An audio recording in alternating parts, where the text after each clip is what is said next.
Welcome to another tutorial for GamerFM. This one is on how to set up your virtual audio cables so you can have Skype calls with other DJs or anyone, and they can be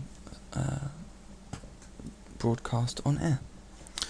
Now what you want to do, I've already got my windows open, but you want to open up the audio repeater, and you should find that in Start, Programs, and then Virtual Audio Cables, and then there should be a audio repeater link.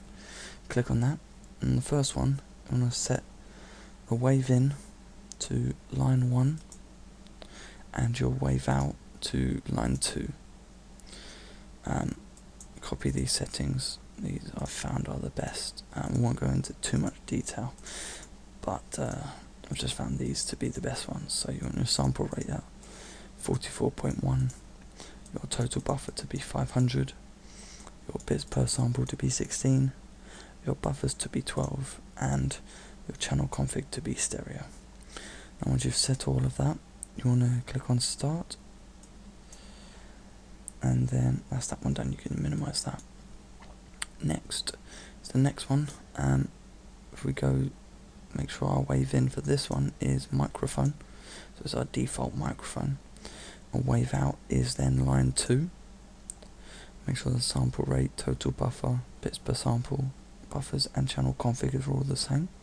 Press Start, and then you can minimize that. Now what you want to do is go to your sound recording software, which is generally you can right click on the speaker and click recording devices, and it will bring up this window with the recording tab open.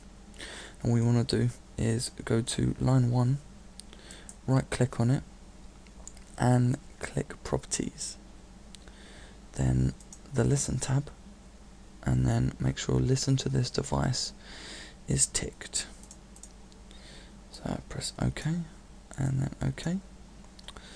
The second from last thing, go to Tools on Skype, go to Options, then in your audio settings you're going to set your speakers to line 1. So when you press this button, you should hear the Skype noise. Then press Save, and then you can minimize that. Now the last bit is in SAM. What we want to do, in the voice effects window, you want to click Config, and then make sure that your record sound card device is set to line 2. This then means that when I turn my mic on, it detects my voice. Hello. If you guys have any questions, then please post in the thread on the forum. Thank you.